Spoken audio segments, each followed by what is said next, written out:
Hey, what are you doing with you? And the thing. Hi.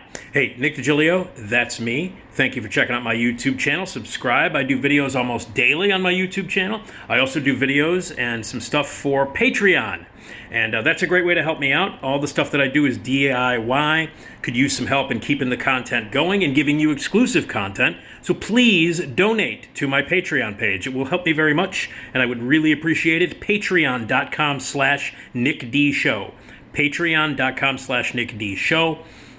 Pick a tier, subscribe, you'll get some bonus materials, including some behind-the-scenes stories about the radio business, including what really happened at WGN, not the lies, and some other bonus things that we'll be doing in the future. So donate, please. Patreon.com/NickDShow. My podcast is the Nick D Podcast as part of the Radio Misfits Podcast Network. Check out radiomisfits.com. New episodes drop every Tuesday and every Friday. We're having a great time doing it. And please subscribe to tell your friends and your neighbors and your enemies. Subscribe to the Nick D Podcast at the Radio Misfits Podcast Network. Okay, Decades is a cable channel, and it's a great one. It's one of my favorite channels. It's part of the Weigel Broadcasting Company, and they do great work. Neil Sabin, who I think is a programming genius and a really good guy, he is responsible for bringing Svengoolie back. He brought him back to the U back in 1995 after some time away. But Svengoolie is back, and he's one of their biggest stars on MeTV. The Weigel Broadcasting Network does the U. They do MeTV and a couple of MeT offshoots. And one of the other channels that they do is Decades. And Movies TV, by the way, Movies TV network, the Movies TV network is unbelievable. It is a great network that has fantastic programming of classic older movies and even up to newer movies. It's right up there with it's right up. It's like a basic cable version of Turner Classic Movies. That's the kind of great stuff that they program on Movies TV Network, and that's also a part of Neil Sabin's wonderful Weigel Broadcasting, and it's a great channel. Look it up, MoviesTV.com network, MoviesTVNetwork.com. They publish their schedule and everything. It's amazing. The great classic movies, different genres, different styles, different time periods. It is a great movie network. MoviesTVNetwork.com. Movies with an exclamation point. Movies! And you should be excited because they show great movies. It's a great network. Anyway, the other one that I was mentioning is Decades. And Decades is this fantastic network that shows older shows, from the 50s, 60s, and 70s up until into the 80s. And every night they show stuff like, they do a great block late at night with Cheers, Odd Couple, Bob Newhart's show, The Honeymooners, Phil Silvers, Get Smart. They show The Love Boat every night, and they do great nostalgic, great programming. And every weekend, as part of their programming on the Decades channel, the Decades Network, is they do what they call the Decades Weekend Binge, where they show one show over and over and over again, starting on Saturday morning, going all the way through Monday morning, and it's a great binge marathon of shows, and they've done so many great things. They've showed Police Squad and Sledgehammer together one weekend. They do the Dean Martin roasts. Route 66 is next week. They've done the Twilight Zone. They've done the Fall Guy. They've done the Father Dowling Mysteries, Cagney and Lacey, the Mod Squad, the Monkees, Batman. It's great. It's the Decades Binge, and it happens every single weekend. And I'm addicted to it. I every weekend, I will always watch a few hours of it during the weekend. I will always turn on Decades, no matter what they're showing, no matter what the theme is or what the show is, the marathon. I will turn on Decades and I will watch like hours of it. And so I did that this weekend. And this weekend, it's currently happening. It's Sunday morning right now, and this will go on for another almost 24 hours. It goes till Monday morning. And they've been doing a Sally Field themed binge. The Decade Binge is all about Sally Field. And so they picked 3 television shows that Sally Field was in and are running them as part of the marathon Decades Binge back to back. So they showed episodes of The Flying Nun, Gidget, and The Girl with Something Extra. And so it's been a Sally Fields Decades binge. And it's been great. And Gidget obviously is a legendary show, classic show. But the other two shows are a little bit strange. Now, first of all, The Flying Nun.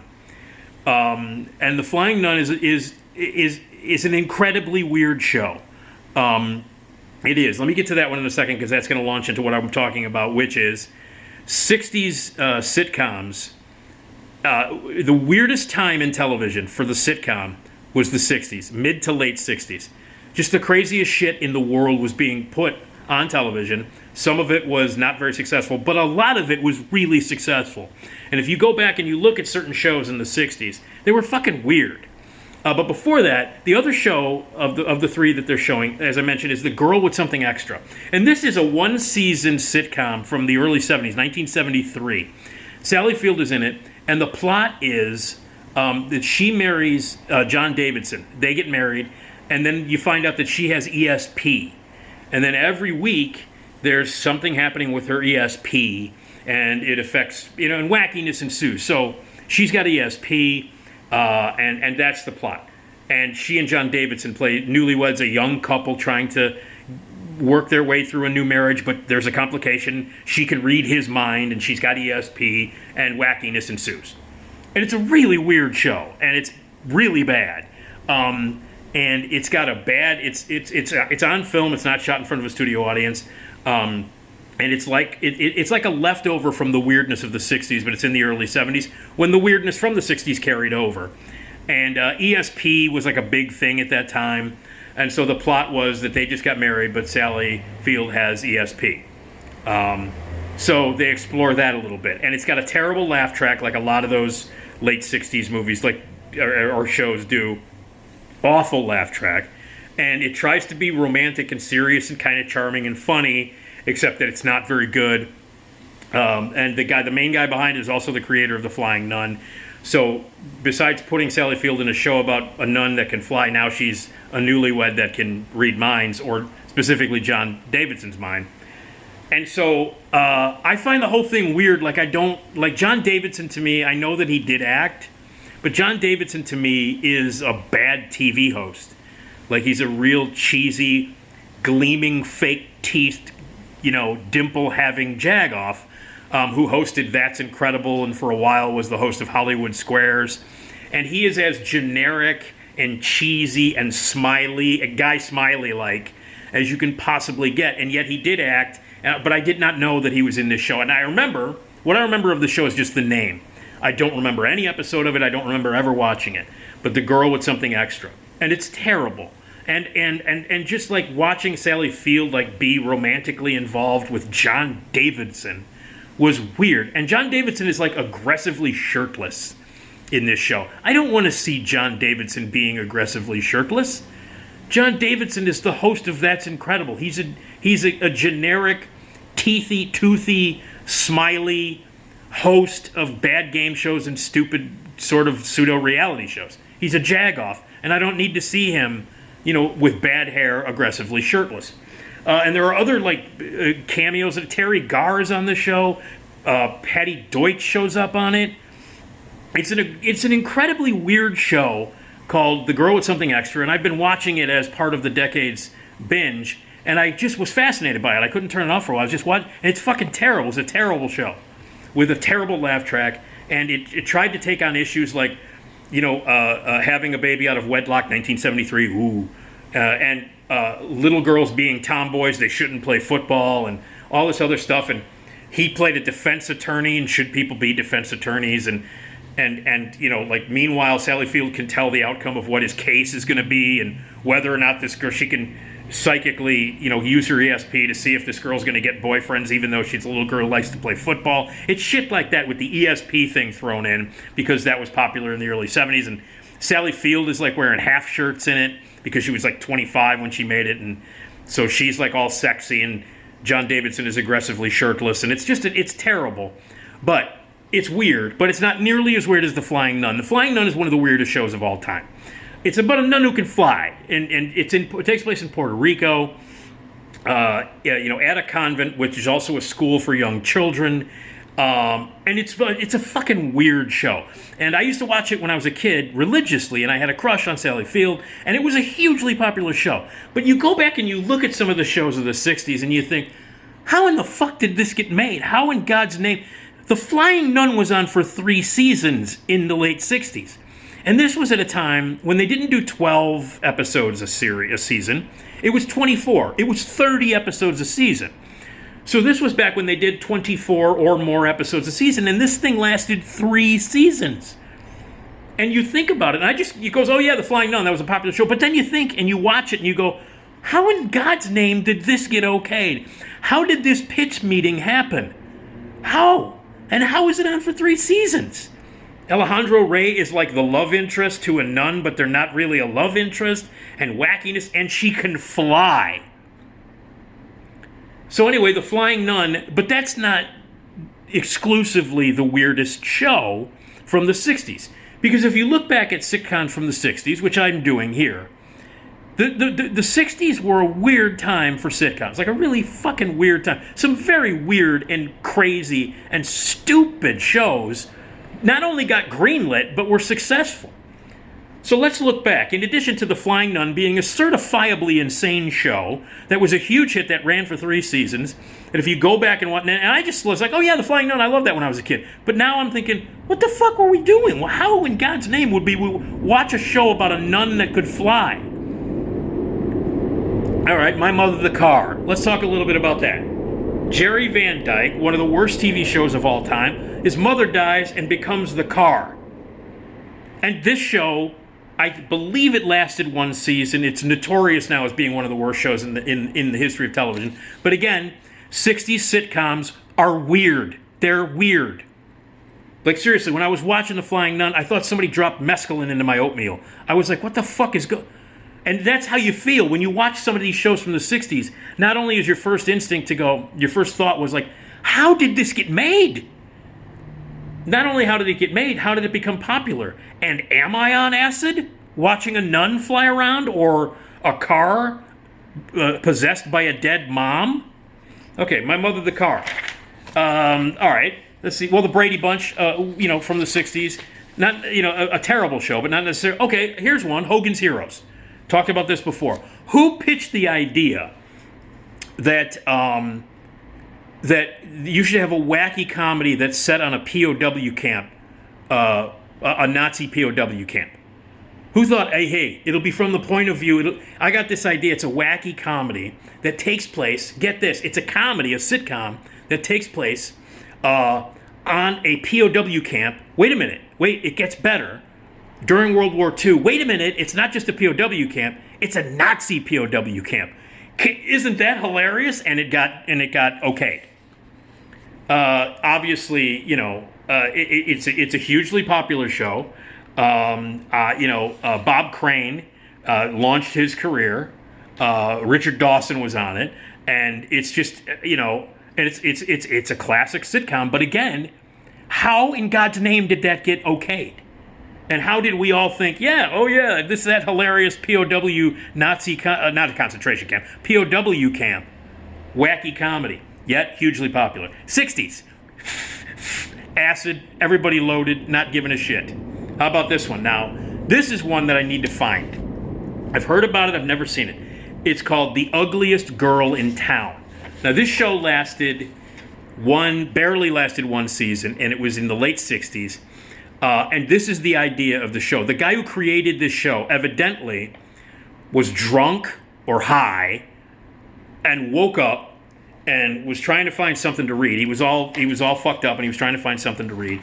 And he picked up a fashion magazine, and Twiggy was on the cover. This was back when the fashion model Twiggy was very popular. Incredibly thin model from the 60s, British model. You know Twiggy. If you don't know Twiggy, look her up. Google it if you're 19. And he was like, God, she looks like a man. And he was drunk. And this is seriously, this is the creator of the show says that this is how he came up with the idea. He was drunk and was like, boy, she looks like a little boy.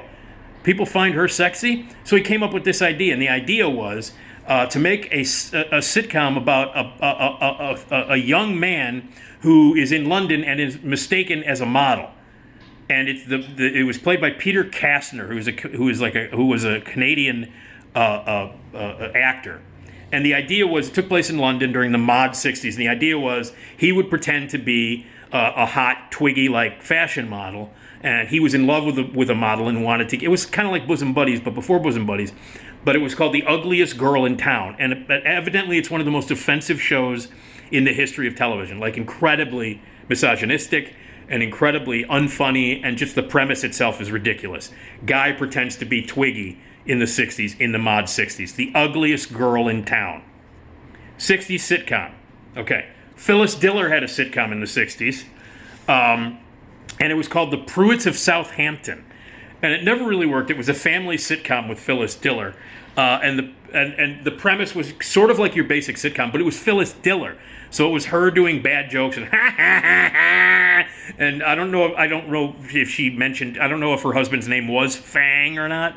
But for some inexplicable reason, it was called The Pruitts of Southampton. Then they changed the title midway through to The Phyllis Diller Show, and it was too late. Another weird sitcom from the 60s. How about this? Turn On. Turn On was, Tim Conway was in it, okay? And this was pre-Carol Burnett.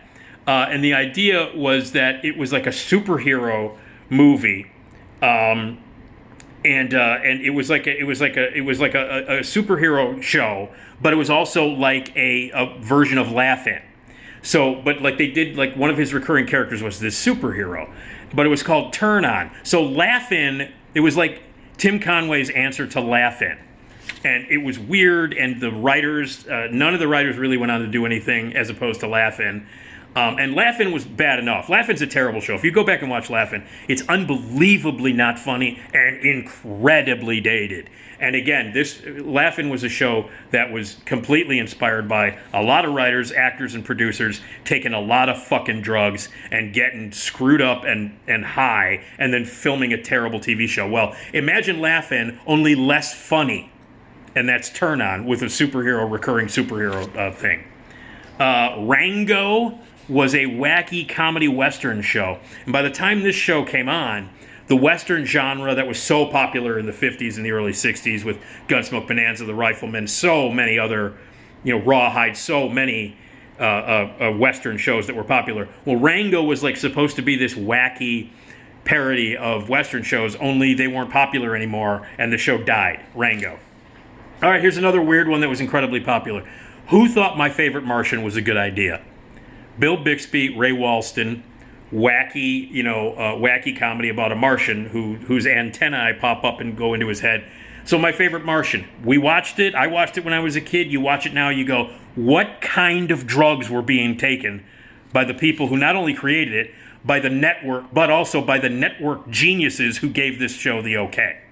And now it's completely, legendary. And back in those days, the reruns, we thought it was normal. I thought, hey, I'm 7 years old. This is normal to watch a show about a nun who can fly and a Martian who's related to Bill Bixby. I Dream of Jeannie, another insane show, about an astronaut who finds a bottle and there's a genie in it and he rubs it. And then the genie is like, does everything, calls him master and does everything he wants. It's the ultimate white male fantasy. It's insanely misogynistic. It is not very funny. It's completely over the top. And yet, back in the 60s, the swinging 60s, hey, it's swinging. Guys are in charge. They can have 9, 10 different girls they can bang. Let's make a sitcom where the guy is the master, the woman is the slave, and it'll be hilarious. And she can't show her navel. Think about it. I Dream of Jeannie. Ridiculous. Bewitched, a show that I love. I still love. But it's a weird show. It's about a dude who marries a witch and her wacky witch and warlock family. Think about that. I mean, think about the acid that people were taking, and this show was hugely popular, and I watched it all the time. But think about it. Bewitched is a weird fucking show. The premise is insane, and yet it was normal in the 60s. And not only that, they switched Darrens. You can't have two different Darrens. One Darren, they were both named Dick. Both Darrens were named Dick, as the actors were named Dick. Dick York, who was the wacky Darren, and Dick Sargent, who was the asshole Darren. Now, so not only was the premise weird, but they switched dicks. You can't switch dicks.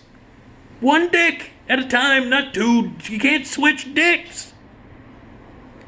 The Hathaways. Now here's a show that I've seen clips of on YouTube. The Hathaways, which stars Peggy Cass, who is actually one of my favorite panelists on the panel shows from the 60s, that like To Tell the Truths and What's My Line, all those great panel shows. Peggy Cass was always one of my favorites. I loved her on To Tell the Truth. I loved her on game shows and talk shows, always. And she acted, she was an actress, and she was in this in this show called The Hathaways in the 60s. And here's the premise. It's about a couple that adopts monkeys. So it's about a married couple that adopts actual monkeys. They're going to raise a family of monkeys, of chimpanzees. And it's called The Hathaways. Again, it lasted one season. But this got the green light.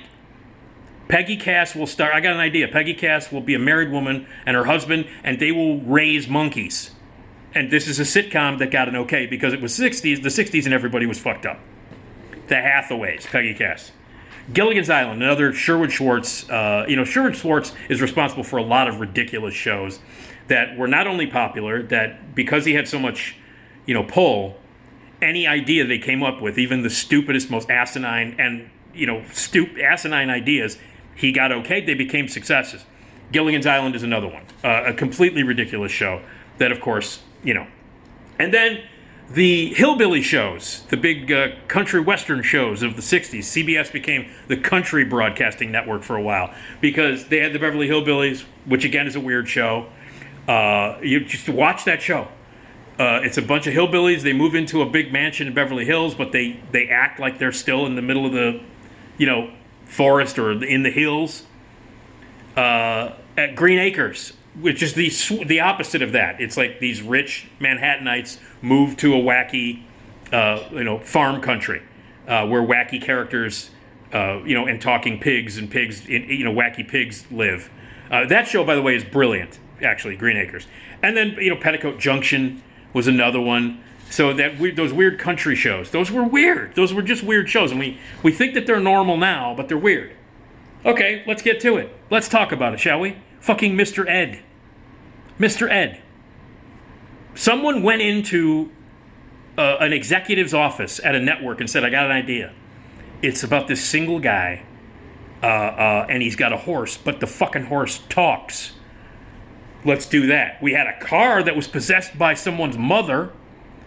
Let's do it with a goddamn horse. Mr. Ed. Again, a classic. I've seen every episode. When I was a kid, I watched it all the time. I loved it. Think about it, though. Unless you are on acid, that show does not get greenlit. Yet, it did, because of the 60s. In the 60s, those kind of shows were all over the place. Okay, now here's a couple that I'm ending with that I have not seen. Okay? The first one is called The Occasional Wife. Now, I've not seen this. I read about it. Here's what it says here. An easily forgettable TV show that focused on occasional wife. It had occasional laughs. And it was about a man who was so highly pressured to get married that he ended up asking a random girl in his building to get married, and they got married and wackiness ensued. And it was called The Occasional Wife. It bombed. It was weird. The premise was strange. And here's the killer. Vin Scully was the narrator. Yeah. L.A. Dodgers, Vin Scully. Yes, the announcer. Vin Scully was the narrator about a show about a guy so desperate to get a wife, so pressured, that he just married some chick in his building. The Occasional Wife. And then finally, The Second 100 Years, which starred Monty Markham and Arthur O'Connell. And I don't remember this at all. I didn't really watch any of it. I'm going to look it up and watch it on the YouTubes. But it's called the Second 100 Years, and it's about a guy who was frozen in an avalanche in the year 1900 and thawed out in 1967, and he has to get used to fish, to fish out of water. So essentially, it's kind of a time travel thing where a person from the past has to deal with modern stuff, and evidently, it's one of the worst shows ever. So we should all check out the second 100 years. The Second 100 Years. Guy frozen in an avalanche in 1900, thaws out, wackiness ensues in the late 60s. got to deal with all the mod crazy kids and hippies of the 60s, and he's from 1900 going, what is happening here? What is with the long hair? Why doth this man have long hair? So anyway, all right. The Flying Nun is one of the weirdest shows of all time. It's one of the weirdest TV shows ever, and we accepted it as being normal. You know, I didn't think anything was weird about it. Oh yeah, that nun, she can fly. Oh yeah. All the other things that are happening on this show, absolutely normal. You know why? Because in the 60s, we all grew up watching the craziest shit sitcoms ever. Because people in charge of networks were nuts. They were on drugs. They were crazy. They were drunk. And they went, yeah, that's a good idea.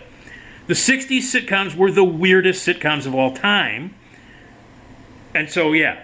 Anyway, watching the decades binge marathon of the Sally Field shows, the unspeakably bad Girl with Something Extra from the early 70s with John Davidson being aggressively shirtless, and the insane but lovable Flying Nun got me to thinking, well, you know what? The 60s? Weird. Not just in the world, but in the world of sitcoms. So, anyway, yeah, let's take some acid and pitch some movie or TV ideas to the networks and see if we can get them done. Weird.